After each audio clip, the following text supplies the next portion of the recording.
अस्सलाम वालेकुम दोस्तों, की हाल चाल है जनाब। तुसीं वेखदे पे हो अपना देश पंजाब टीवी ते मैं तुहाडा मेज़बान मुहम्मद नदीम खरल। सब तो पहले अपने चैनल को करना है सबसक्राइब ते बेल आइकन ते क्लिक करना है एक अच्छी ते बेहतरीन वीडियो दा नोटिफिकेशन हमेशा की तरह वीरां भरावां ते सज्जणां मिलदा रहे। अल्लाह दे खास फजलो करम दे नाल वीरां वास्ते जनाब नीली दा बेहतरीन और नायाब वीरां दी तवज्जो दा मरकज है। बाकी लेने देने मुकद्दर ने जी, खास जनाब नीली दरिया दे उत्ते मेहनत ते मुहब्बत करके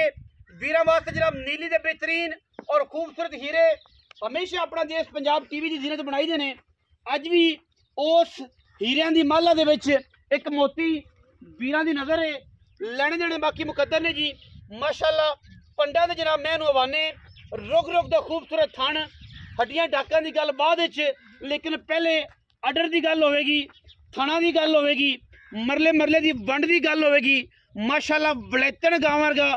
मैं हवाना है। और जनाब पिछे मैं जनाब सार चक्की फिरदी है कर्मा वाली। बाकी लेने देने मुकद्दर मैं तो जनाब खुड्डे की अगर गल करिए तो बिल्कुल साफ खुड्डा 1.5 फुट का, एक हड्डी हड्डियां टाका और मैं दियां एक एक जनाब हड्डी करोड़ रुपए की मैं माशाल्लाह पूरी लावी है, पूरी वलैती है। और माशाल्लाह बाकी जनाब भांडे टंग लवे जिन्होंने लभे जनाब भांडे टंग लवे मालिक दे बकौल ये जी हड्डियां टाका और ये जो बॉडी स्ट्रक्चर आम माई नूं नहीं लगता। बाकी मैं तो जनाब गिट गिट पशम है पूरी, मैं ते दुन्नी कौली दा मैं निशान कोई नहीं। मैं सिर की अगर गल करिए अख की गल करिए तो मैं हज़ारा मई विचों ये जो सिर और ये अख लगती है। मैं माशाल्लाह छज्जा वर्गे कन्न लई फिरदी है, मत्थे ते फुल्ली पुरानी आली पा दी जनाब मझ है, तुन्नी कौली तो बिल्कुल साफ है। पिछे कट्टी या कट्टा ये आप तसली जी है मालक तो लैनी है, बिल्कुल नाड़वे दे विच है। दूसरी या तीसरी चुआई जनाब डंगर खड़ा है और ये जनाब मझ खड़ी है। पहला सूआ है, दूसरा या तीसरा ये तसली भी आप मालक तो लैनी है। और जनाब बिल्कुल नाड़वे दे विच कच्चे नाड़वे दे विच दूजी चुआई या तीजी चुआई दे विच जनाब मझ है। और इंशाअल्लाह अल्लाह दे फजल नाल लेने देने तो फिर मुकद्दर ने मैं पूरी वलैती है, खास दरिया दी है। और खास दरिया दे विच जनाब वीरां वास्ते तोहफा सी लैके हाजिर होए हैं। बाकी लेने देने हमेशा की तरह मुकद्दर ने जी। अख बिल्ली मण दी, सिर मैनू खुत्ती च बिल्कुल मोड़ के रखा हुआ है, मत्थे ते फुल्ली और कन्ना विच 4 इंच पशम सारी मैं दे उत्ते मैं थम्मा वर्गे पैर और पूरी वलैती है। खास नीली दी सतलुज दरिया के उत्ते खड़ी पूरी मेहनत और काविश दे नाल वीरां वास्ते वलैती दाने कड़ असीं लैके हाजिर होने हैं। बाकी वीरां दे सामने है, किसी किस्म का कोई ऐब नहीं। ऐब होवे दस के बेचना, कोई मसला होवे दस के बेचना, बाकी विकदा नसीब है। और जनाब मालक दी पूरी मेहनत और हिम्मत होवे तो इंशाअल्लाह डंगर विकदा है। इनू जनाब टोरो तसल्ली कराइए आप। बाकी किसी सीधी टोर दे थल्ले नूं किसी किस्म की कोई मसला होवे माशाअल्लाह 4 इंच 5 इंच मैं बाहर निकली फिरदी कर्म वाली। 4 इंच 5 इंच मैं बाहर निकली फिरदी है। गल्लां बातां नहीं ने, तसल्ली कर ले नीचे टेप लैके माशाअल्लाह। मियाँ जी टोरो जरा मैं मियाँ मकसूद और काली लंगरिया ओदी जनाब झोटी है, दूजने या पहलने खास नीली दी है। और जनाब बड़े ही खूबसूरत आरा दी मालक और कमाल दा जनाब पीस वीरां वास्ते सी लैके हाजिर होए है। पूरी तसल्ली करनी है जी माशाअल्लाह, फिजिकली कोई वादा घाटा नहीं। रत्ता माशाअल्लाह मैनू बड़ियां प्यारियां ने, टोरां बड़ियां प्यारियां ने, मैनू स्ट्रक्चर बड़ा प्यारा है, कद बड़ा सोहना है, खास नीली का जनाब तोहफा है। बाकी सारा कुछ दसन के बावजूद वीर आके कॉल तो फिर पूछते हैं यार फलानी शै की सी, फलानी शै की वीडियो नू पूरा वेख्या करो, पूरा वाच करया करो, पूरी तसल्ला करया करो, क्योंकि असी वीरां नू एक एक चीज़ जिहड़ी है पूरी तसल्ली दे नाल दसने हैं। और इंशाअल्लाह कोई कमी नहीं छड़दे।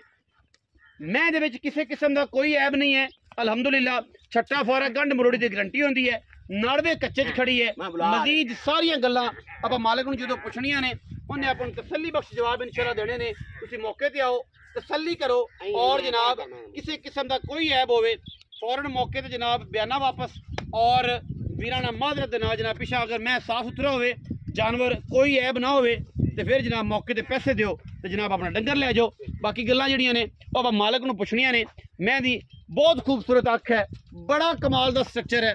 आओ जी जनाब मोहतरम मियाँ मकसूद रफ काली लंगरिया साहब, अस्सलाम वालेकुम जी। काली लंगरिया की हाल चाल जी भाईजान बड़े सेहत तबीयत ठीक है बड़े मौला दरांग सतलुज दरिया दे उत्ते बड़े दिनों तो बाद हौली हौली रौनकां लगन लग पईयां ने अगर कोले तो खलोया कर पिछां खलो जाना की हाल चाल है बड़े रब दरांग सेहत तबीयत ठीक है शुक्र अल्लाह रोजे रोजे किवें चल रहा रोजे माशाल्लाह बड़े सोने अच्छा चलदे पे ने बड़े अच्छे माशाल्लाह अच्छा ये दस कि मैं जड़ी है ना हां जी अज मेरा ख्याल 6वां रोजा गलबा हां जी 6वां रोजा जी रखिया तो मैं भी है लेकिन मैं कदे गिनती नहीं की जो मुक जाएंगे बाकी नहीं दस भी कर लांगे अच्छा हुण ये दसो कि जनाब 6वां रोजा छड़ दो मैं फिरदा है मतलब फिरदा किन्ना सूआ है मैं दूजन सुसी दूजन सूई है किन्ने दिहाड़े खाई खाई रंगे किन्ने दिहाड़े हो गए इनदी तरी चुआई होन कर तीसरी चुआई होण हां जी तीसरी मतलब 6वें रोजे नू तीजी चुआई है शाम दी हां जी शाम ठीक है जी हां जी अच्छा ते दूजन में हां जी खास नहीं ली खास नहीं दी प्योर दाना है कोई मैं बंदा आखे कि मैं दे विच ऐब है कोई मैं आखे कि मैं रावी दी है या क्रास है उन्हां बंदे दा की सवाल जवाब है उन्हां दा जवाब सवाल है कोई मुड़े इस तो ना का ओला दे स्पुर्द करियो ना अल्लाह दे स्पुर्द करो अच्छा जी हुण ये दसो कि धारा इस टाइम किन्नियां तीजी चुआई आपां दी तारीफ नहीं करने अच्छा तरी चुआई च मैं कोल 16 किलो दूध ठंडा है कोई बंदा 16 किलो चुआई तरी च मैं नहीं चुआ सकदा अच्छा कोई बंदा अपने को रवे हाँ दो टाइम मैं चोवे मैं दूध 16 किलो ना होवे हाँ मैं दा रुपया एक नहीं लेना रुपया एक नहीं लेना मैं घरे बन लेनी है ते बंदे नु आना किराया ते भाई जांदा है किराया भी दिसा है मैं भी ले जावे किराया भी दिसा है अच्छा 16 किलो दूध 16 ना कर तो 14 करा दे तेरी मेहरबानी हां जी ठंडा दूध मैं कोल 16 किलो है 14 करा 14 कर लो तुसी 14 तीजी चुआई 14 किलो दूध दी हां जी ठंडा चुआ दो जिंदा दिल करे 3 चुआइयां लवे जिंदा दिल करे 4 चुआइयां लवे मौके ते आवे इथे जेड़ा मिसा बिन्ना होसी ओ जनाब लबसी आराम ना प्यार रहे जो तसल्ली हो तो ले मैं की तो लगी हां जी मैं 20 किलो तो प्लस कर जा मैं बड़ी भी लेती है हां जी ते पूरी मैं अल्लाह दे फजल नाल इंशाल्लाह 20 सेट बंदी भी है मैं इनु मनना भी चाहिए कि 20 सेट दूध देना ते ना जी मैं नहीं घर घर जमदी है ते ना कान पैदा होनी है अब तारीफ दा बंद करने बाकी आप अल्लाह दे शुक्र आ बेली आप देख लेचन मैं देखते बन जी बिस्मिल्लाह करके सोना वीर उन्हें पैसे मैं दा निक्का जे मोल कर सा हमारा रमजान दा महीना है मैं दा बड़ा मोल ही नहीं करने पक्का जा करना निक्का जे मैं दा मोल कर सा प्यार अड़ी 6 लाख ते 65,000 रुपया मैं 6 लाख 65,000 ए जे कोई बंदा मोल करे कोई वीर भरा अगर मौके ते आवे तो उन्नी भी लाड प्यार हो जाएगा इंदे चो लाड प्यार तो कराना ही नदीम गुंजाइश ही नहीं कसर कोई नहीं कोई नहीं कर सकते 6 लाख 65 है हां जी नेक महीना है नेक महीना तो बड़ा सोना मैं गिफ्ट ही देने ने गिफ्ट दिता जी जनाब मैं एक बार दिखाओ तो मेरे भरा सोने ने दिखाओ जी ने रोजा रखा है माशाल्लाह बड़ी खूबसूरत शख्सियत है मालिक है जी मोहम्मद अहमद जनाब लंगरिया और जनाब पीछे दे कट्टी है मैं दे डाका हड्डियां कमाल दियां ने 6 लाख ते 65,000 रुपया जी मैं सारी दिहाड़ी बाहर चरन वाली है जेड़े भी इन्हू फिर भी कोई मसला होवे कोई प्रॉब्लम होवे कोई वाधा घाटा होवे वो जनाब साडे को पूरी तसल्ली ले सकता है इहदी चुआई दी वीडियो ले सकता है मौके ते आके तसल्ली कर सकता है बाकी वीडियो अच्छी लगे वीडियो लाइक करना है शेयर करना है कमेंट करना और अपनी राय ना सानू जरूर आगाह करना है पाकिस्तान जिंदाबाद।